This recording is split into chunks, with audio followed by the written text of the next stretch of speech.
Most of the investors सोचते हैं कि एसआईपी स्टार्ट करना ही काफ़ी है। उसके बाद हमारा काम खत्म, अब पैसा जो है वो अपने म्यूचुअल फंड बना कर देगा। लेकिन असली सच ये है कि अगर आप अपने पोर्टफोलियो को टाइम टू टाइम बेसिस पर रिव्यू नहीं करोगे, तो आपके फाइनेंशियल गोल्स जो आपने पहले टारगेट डिसाइड किए थे, वहाँ तक पहुँचने में डिले हो सकता है और आपको रिटर्न्स जो है वो भी इतने स्ट्रॉन्ग नहीं मिलेंगे, जितने आपको मिलने चाहिए थे अगर आप उसको रिव्यू जो है वो रेगुलरली करते हैं। इसीलिए मैंने एक नई पोर्टफोलियो रिव्यू सीरीज़ जो है वो स्टार्ट करी है, जहाँ पर आप सब लोगों के जितने भी डाउट्स होते हैं, जितनी भी क्वेरीज होती हैं या जितने भी आपके पोर्टफोलियोज होते हैं ना, उनको मैं बिल्कुल यहाँ पर फ्री में रिव्यू करूंगा और उसके बारे में आपको किस टाइप से उसके ऊपर बिहेव करना चाहिए, क्या-क्या गलतियाँ जो है नॉर्मल इन्वेस्टर्स करते हैं, वो चीज़ों को आपको ये सीरीज़ देखकर जो है वो समझ आ जाएगा कि आपको कौन-सी गलतियाँ जो है वो नहीं करनी है, किस किस टाइप से अपने फंड्स को अपने गोल्स के अकॉर्डिंग जो है वो सिलेक्ट करना है। अगर आप लोग भी चाहते हैं कि आपके पोर्टफोलियो का भी रिव्यू जो है ऐसे ही डिटेल में हो, तो आप वीडियो को एक तो एंड तक पूरा ज़रूर देखना, जिससे काफ़ी हद तक चीज़ें जो है आप लोगों को समझ आ जाएँगी और साथ ही साथ नीचे डिस्क्रिप्शन में जो आपको हमारा नंबर जो है वो दिया गया है या जो आपकी स्क्रीन पर फ्लैश हो रहा है, वहाँ पर भी आप हमें मेल या मैसेज जो है वो कर सकते हैं। उसके बाद हम आगे की डिटेल्स जो है वहाँ पर बात कर सकते हैं। आज जिनका मैं पोर्टफोलियो रिव्यू करने जा रहा हूँ, उनका नाम है श्रेयांश सिन्हा। 24 साल का एक नौजवान लड़का है, बिहार से बिलॉन्ग करता है और मैं आप लोगों को पहले इनके बारे में कुछ डिटेल्स बताऊँगा और साथ ही साथ आपको इनका पोर्टफोलियो भी दिखाऊँगा कि कौन-कौन से फंड्स में इन्होंने इन्वेस्टमेंट कर रखी है और इनको क्या किस टाइप की चेंजेस जो है वो करने की ज़रूरत है। क्या गलती जो है ये अपने पोर्टफोलियो के अंदर कर रहे हैं, तो ये सारी चीज़ें जो है आज की वीडियो में जानेंगे। 24 साल के श्रेयांश सिन्हा ने अपने दिमाग में एक गोल जो है, एक टारगेट जो है वो डिसाइड कर रखा है। उनका फाइनेंशियल गोल बिल्कुल क्लियर है। उन्होंने सोच रखा है कि 4 से 5 सालों के अंदर उन्होंने 10 लाख रुपए की घर के लिए डाउन पेमेंट जो है वो डाउन पेमेंट का पैसा जो है वो इकट्ठा करना है। तो उन्होंने पहला स्टेप तो बहुत अच्छा चुना। अब हम देखते हैं उनके पोर्टफोलियो को कि उनका पोर्टफोलियो उनके गोल के अकॉर्डिंग कितना फिट बैठता है। अब इनका टोटल पोर्टफोलियो लगभग 1,35,000 रुपए का है और जब मेरी इनसे बात हुई थी तो इन्होंने मुझे बताया था कि अभी ये एसआईपी जो है लगभग 8,000 के आसपास कर रहे हैं, बट जल्दी ये अपनी एसआईपी को बढ़ाकर, क्योंकि ये ना कुछ ट्यूशन्स वगैरह पढ़ाते हैं तो वहाँ से इनको अच्छी इनकम हो जाती है या अपने फाइनेंशियल कंडीशंस को थोड़ा ये स्टेबलाइज कर रहे हैं और ये 20,000 रुपए तक की एसआईपी को जो है वो यहाँ पर स्टार्ट कर सकते हैं। पोर्टफोलियो की बात करें तो सबसे पहले मैं आप लोग के सामने पोर्टफोलियो दिखा देता हूँ कि इन्होंने कौन-कौन से फंड्स के अंदर अपना पैसा जो है वो लगा रखा है। तो 1,35,000 के पोर्टफोलियो के अंदर इन्होंने 10 फंड्स ले रखे हैं, जिसमें पोर्टफोलियो की पूरी लिस्ट जो है आप लोगों के सामने है।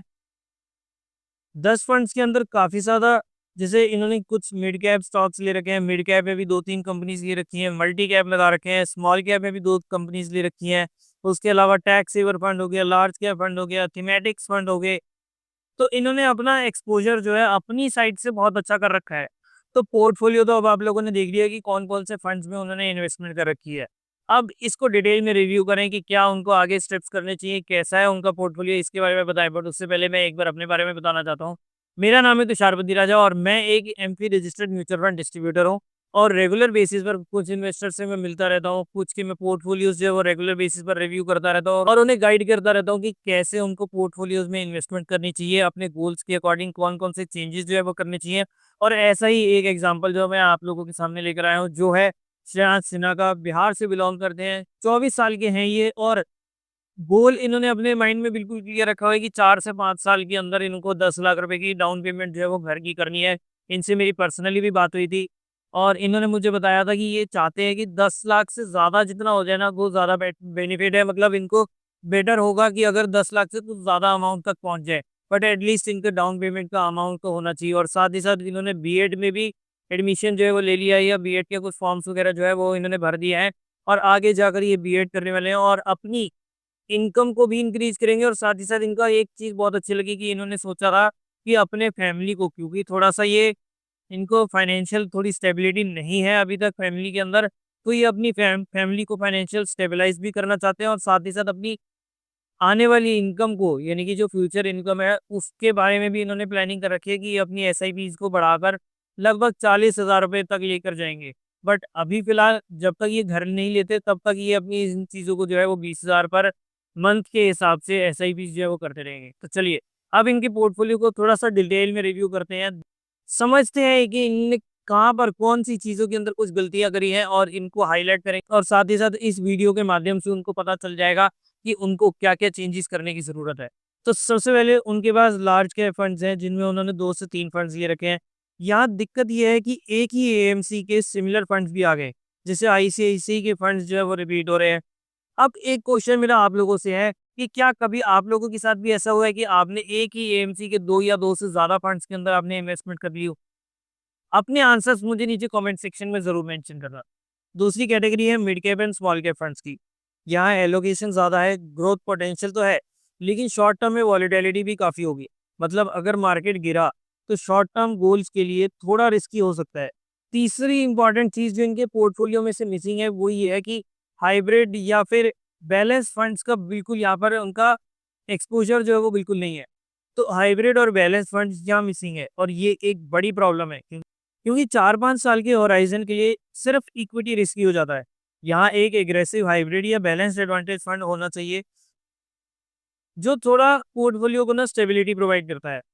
और चौथी मिसिंग पॉइंट जो इनके पोर्टफोलियो में दिखी कि बिल्कुल नेग्लिजिबल है, इनके पोर्टफोलियो के अंदर डेट का एलोकेशन। अगर इमरजेंसी आ गई, तो रिडीम इक्विटी करनी पड़ेगी, जो गलत स्ट्रैटेजी है।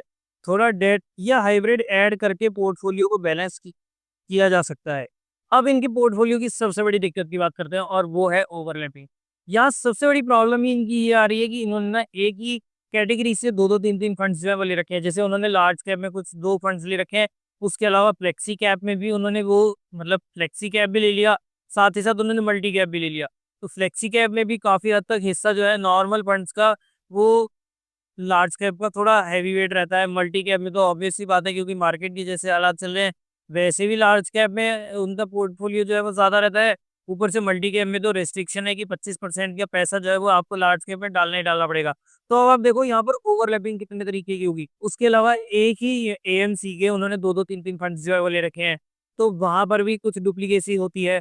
वहाँ पर भी ओवरलैपिंग जो है वो स्टॉक्स के अंदर हो जाती है, क्योंकि जो फंड मान लो आईसीआईसीआई का अपॉर्चुनिटी फंड जो है वो सिलेक्ट कर रहा है, और हो सकता है वो भी एक कमोडिटी सेक्टर में से सिलेक्ट कर रहा हो और वही चीज़ आईसीआईसीआई कमोडिटीज़ में भी जा रही है।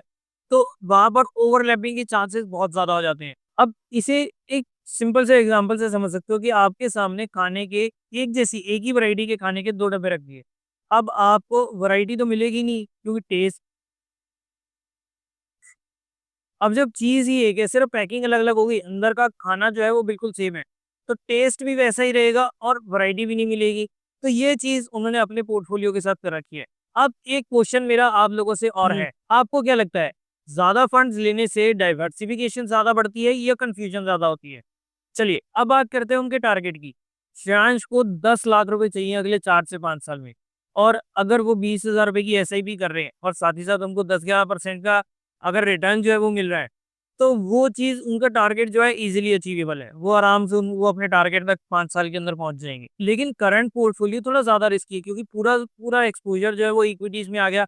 तो इस वजह से अगर मार्केट डाउनफॉल आ गई ना, वहाँ पर डिप आ गया, तो उनका पोर्टफोलियो का 20 से 25% का हिस्सा जो है वो वहाँ पर डूब भी सकता है, यानी कि गिर भी सकता है।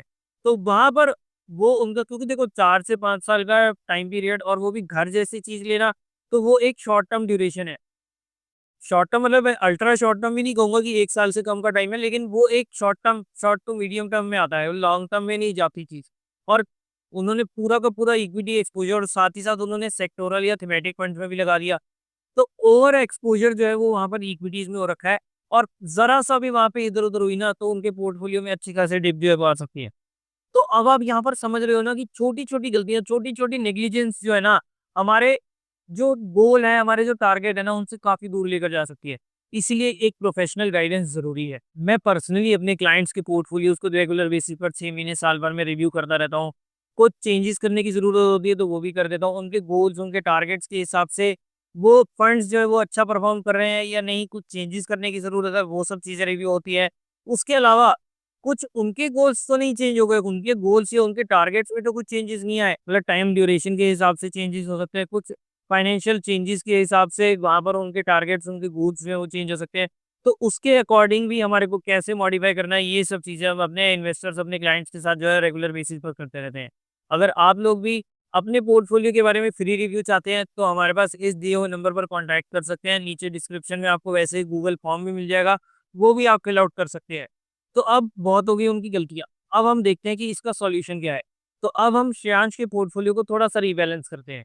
सबसे पहले करना क्या है अब श्रेयांश को, लार्ज कैप में एक ही क्वालिटी फंड रखा जाए। मिड कैप स्मॉल कैप में थोड़ा सा अपने पोर्टफोलियो का एक्सपोजर जो है वो रिड्यूस किया जाए और एग्रेसिव हाइब्रिड ऐड किया जा सकता है, तो रिस्क भी कंट्रोल होगा और टारगेट अमाउंट भी कंफर्टेबली अचीव हो जाएगा। थोड़ा सा पैसा हम कंजर्वेटिव हाइब्रिड्स में जैसे इक्विटी सेविंग्स फंड हो गए उनके अंदर भी अपना पोर्टफोलियो के अगर वो थोड़ा सा शिफ्ट कर देना तो उससे क्या होगा, उनका रिस्क थोड़ा कम हो जाएगा और वो अपने गोल्स की तरफ जो है वो आराम से इजीली जो है वो पहुंच सकते हैं। साथ ही साथ उनको एक इंपॉर्टेंट चीज करनी होगी कि ये जो उन्होंने ईएलएसएस फंड था उसको बंद करना होगा, क्योंकि ईएलएसएस फंड अगर तो देखो आप टैक्स बचाने के लिए जा रहे हो, टैक्स बचाने के तरफ अगर आपका मतलब फोकस आपका टैक्स बचाने की तरफ है तो ये फंड ठीक है। बट अगर आप अपने टाइम ड्यूरेशन के हिसाब से और इसमें खासकर एसआईपी करेंगे तो हर एसआईपी जो है वो 3 साल के लिए लॉक हो जाएगी, तो उस फंड के अंदर एटलीस्ट आपको एसआईपी जो है वो नहीं करनी। अगर आपने फंड रखा है, सही परफॉर्म कर रहा है तो आप इसको कंटिन्यू करें, बट इसमें एसआईपी ऐड ऑन ना करें। इससे होगा क्या कि जब आप अपने गोल के नियर अबाउट जाएंगे ना तो आपको वहां पे एक एक आपकी एसआईपी जो है वो 3-3 साल के लिए लॉक होगी, तो वो फिर आपके पैसे की फ्लेक्सिबिलिटी या लिक्विडिटी अगर हम कहें तो वो लिक्विडिटी का इशू जो है वो आ सकता है। दूसरी चीज कि अभी आपको इस टाइप से जैसे आपको मैंने बताया कि अपना 50 to 60% आप इक्विटीज का एक्सपोजर रखें और कुछ पैसा 30 to 40% का पैसा जो है आप हाइब्रिड या मल्टी एसेट्स के थ्रू भी जा सकते हैं। एक तो क्या होगा कि हाइब्रिड या मल्टी एसेट फंड्स जो होते हैं वो आपके पोर्टफोलियो को थोड़ी सी स्टेबिलिटी देते हैं। अगर मान लो इक्विटीज परफॉर्म नहीं करी, जैसे इस टाइम पर इक्विटीज परफॉर्म नहीं करे बट गोल्ड परफॉर्म कर रहा है, तो आप देखोगे मल्टी एसेट फंड्स जो है वो आपको as compared to overall market चाहे स्मॉल कैप मिड कैप या कोई भी सेक्टोरल फंड्स हो, उससे ज्यादा बेटर रिटर्न्स जो है आप लोगों को इस टाइम मल्टी एसेट फंड दे रहे हैं, क्योंकि वहां पर गोल्ड का एक्सपोजर है। तो क्या हो सकता है कि अगर मान लो एक एसेट क्लास नहीं चली ना तो वो चीज दूसरा एसेट क्लास जो है वो कवर कर सकती है या एटलीस्ट आपके नुकसान को वो कम कर सकती है। और अगर इनको 10 से 12% का 20,000 की एसआईपी पर अगर उनका टारगेट मिलता रहा ना तो वो अपना अमाउंट जो है अपना टारगेट जो है वो इजीली जो है अचीव कर सकते हैं। इसके बारे में भी मैं आपको कैलकुलेशन से एक बार दिखा देता हूँ, तो वापस से आप अपनी स्क्रीन पर देख सकते हैं। तो उन्होंने 20,000 की एसआईपी करी, 12% का हम एक्सपेक्टेड रिटर्न रखते हैं और कोई टॉप अप नहीं रखते। तो भी अगर आप देखेंगे तो टोटल इन्वेस्टेड वैल्यू इनका खुद का इन्वेस्टमेंट ही 20 से 12 लाख रुपए का हो गया और इनका कॉर्पस जो है लगभग 16 साढ़े 16 लाख रुपए का हो जाएगा। तो ये अपने कॉर्पस अपने टारगेट अमाउंट तक जो है वो इजीली पहुंच सकते हैं। साथ ही साथ 1,35,000 जो अभी से पड़े हैं उसको भी अगर हम देखेंगे तो वो भी हमारा एड ऑन कितना करेगा, 1,35,000 को 5 साल के लिए छोड़ दिया तो उसका अमाउंट भी 2,38,000 हो जाएगा। तो इनका टोटल अमाउंट जो है लगभग लगभग आप ये समझ सकते हैं 18 से 19 लाख रुपए का इनका कॉर्पस जो है वो पहुंच जाएगा। तो ये अपने डाउन पेमेंट इजीली कर सकते हैं और इनफैक्ट अपनी ईएमआईज को थोड़ा सा वो भी अगर वो बाकी का पैसा जो बचा होगा ना जो भी 7-8-9 लाख रुपए पड़े होंगे उससे वो ईएमआईज को भी पटा सकते हैं और वो एसडब्ल्यूपी के थ्रू वहां पर भी कर सकते हैं। बट वो एक बात की बात है। दूसरी चीज उनको क्या ध्यान रखना है, एक तो ये इस टाइप से अपने पोर्टफोलियो को रीबैलेंस कर सकते हैं। साथ ही साथ आपको क्या करना होगा कि आपको जैसे गोल पास आएगा ना, मान लो आपका 5 साल का गोल है तो आपको 3.5-4 साल के बाद ना एक तो पोर्टफोलियो को दोबारा रिव्यू करना ही करना है और कुछ चेंजेस जो है आप लोग को आपको अपने पोर्टफोलियो के अंदर करने होंगे, ताकि अब आपका गोल जो है ना जब आप 4 साल पर खड़े होंगे ना तो आपका गोल सिर्फ 1 साल बाद रह गया। अब वहां पर आप अपनी कैपिटल पर बहुत ज्यादा रिस्क जो है वो नहीं ले सकते, क्योंकि वहां पर अगर छोटी सी भी एक डिप आ गई ना तो वो अपने पोर्टफोलियो के अपने जो टारगेट है ना उस फाइनेंशियल अमाउंट से बहुत ज्यादा फर्क पड़ सकती है। तो इसीलिए आपको क्या ध्यान रखना है कि आपको जैसे ही 3.5-4 साल बाद ना अपने पोर्टफोलियो को दोबारा रीबैलेंस करना होगा और अब की बार सारा का सारा सेफ साइड पर जाना होगा, ताकि अब आपको चाहे एफडी का रिटर्न मिले लेकिन आपका पैसा जो है वो 101% सेफ रहे। तो इस टाइप से वो चीज़ आप स्विच कर सकते हैं। कुछ-कुछ आप अब थोड़ा-सा एक्सपोज़र में ये नहीं कह रहा कि 100% आपको उस टाइम पे जाना है, बट थोड़ा-सा अपने पोर्टफोलियो को एक्सपोज़र जो है, अगर अभी आप यहाँ पर 60% इक्विटीज़ रख रहे हैं और बाकी 40% इक्विटी हाइब्रिड्स या इक्विटी सेविंग्स फंड में लेकर जा रहे हैं, तो आपको चौथे साल के बाद क्या करना होगा, मैक्सिमम टू मैक्सिमम चौथे साल तक आप ये चीज़ खींच सकते हैं। चौथे साल के बाद आपको क्या करना होगा, वहाँ पर आपको अपने इक्विटी का एक्सपोज़र जो है वो 15 से 20% पर लाना होगा और बाकी सारा पैसा जो है, चाहे डेट फंड हो, चाहे इक्विटी सेविंग्स फंड हो, तो ऐसे इस टाइप से अपने पोर्टफोलियो को जो है वो थोड़ा-सा शिफ्ट करना होगा, ताकि आप अपने गोल के लिए वो 10 लाख रुपए जो है आपके पास बने हुए हैं ना, आप उसको एज़ सेफली जो है वो लेकर जा सकें। तो ये था दोस्तों श्रेयांश का पोर्टफोलियो रिव्यू। मुझे उम्मीद है कि अब आपको कुछ समझ आया होगा कि ओवर एक्सपोज़र, ओवरलैपिंग या फिर कैटेगरी मिसमैच फ्यूचर्स में कितनी बड़ी दिक्कत जो है वो क्रिएट कर सकती है। और रेगुलर बेसिस पर हमारे को पोर्टफोलियो को रिव्यू करना और साथ ही साथ रीबैलेंस करना कितना ज़्यादा ज़रूरी है। जैसे-जैसे हम अपने टारगेट की तरफ जाते जाएँगे, हमारे को अपने पोर्टफोलियो को रीबैलेंस करना मोस्ट इम्पोर्टेंट है। चाहे आप रिव्यू करें ना करें, बट आपको उस टाइम पर रीबैलेंस करना, अपने पैसे को सेफ रखना बहुत ज़्यादा ज़रूरी है। आई होप श्रेयांश भाई आपको पोर्टफोलियो के ऊपर एक अनबायस्ड अप्रोच जो है वो दी गई है, एक प्रोफेशनल अप्रोच के थ्रू आपके पोर्टफोलियो को रिव्यू किया गया है, ताकि आपको आने वाले टाइम में आप जैसे अपने गोल की तरफ जा रहे हैं ना, आपको कम से कम दिक्कत हो और ज़्यादा से ज़्यादा बेनिफिट मिले।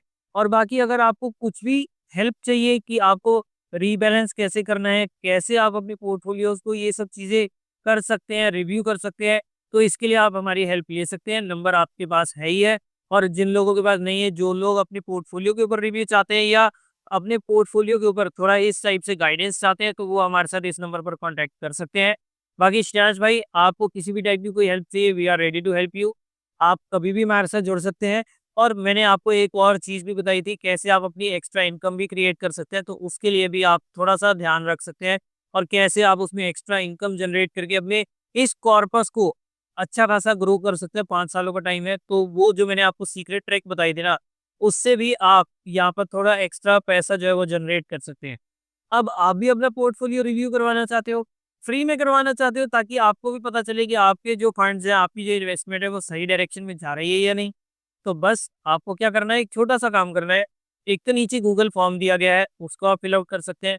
हमारे साथ इस नंबर पर कॉन्टैक्ट कर सकते हैं, मेल आईडी पर मेल कर सकते हैं, और साथ ही साथ इस चैनल के साथ जुड़े रह सकते हैं, ताकि आपको आगे भी ऐसी ही अमेजिंग पोर्टफोलियो रिव्यू सीरीज़ में आपको ऐसे ही अमेजिंग पोर्टफोलियो रिव्यूज़ जो है वो मिलते रहे, ताकि आप लोग अपनी, चाहे चलो हमारी हेल्प ना सही, लेकिन वीडियोज़ को देख-देख के कुछ तो आपको भी फ़र्क पड़ेगा कि कैसे आपको पोर्टफोलियोज़ को जो है वो मैनेज करना चाहिए। और साथ ही साथ मुझे नीचे कमेंट सेक्शन में एक के जो मैंने 2 क्वेश्चन्स आपसे पूछे थे, वो उनके आंसर्स मुझे करना, और साथ ही साथ ये भी बताना कि क्या आगे भी आप ऐसे ही रियल पोर्टफोलियो रिव्यूज़ की वीडियोज़ जो है आप हमारे इस चैनल पर चाहते हैं?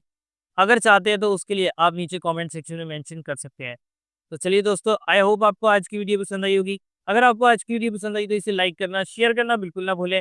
सभी दोस्तों के साथ शेयर करें, ताकि वो भी देखें कि कैसे पोर्टफोलियो को रिव्यू किया जाता है, और कैसे अपने पोर्टफोलियोज़ को रेगुलर बेसिस पर, टाइम टू टाइम बेसिस पर रीबैलेंस भी करना चाहिए, और क्या गलतियाँ जो है नॉर्मल इन्वेस्टर अपने पोर्टफोलियो के अंदर करता है।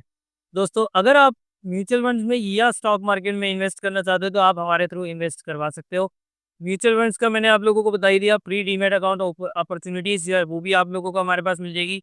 उसके साथ ही साथ आपको यहाँ पर वन स्टॉप सॉल्यूशन मिलता है for all your financial needs. यहाँ पर आपको इंश्योरेंस से लेकर म्यूचुअल फंड्स हो गए, स्टॉक मार्केट हो गई, एफडीज तक की सारी चीज़ें जो है आप लोगों को एक ही जगह पर हमारे साथ मिलती है। मैं हूँ तुषार बद्री राजा, और आप देख रहे थे इन्वेस्टर ट्रेड, आपके सपनों का फाइनेंशियल गाइड।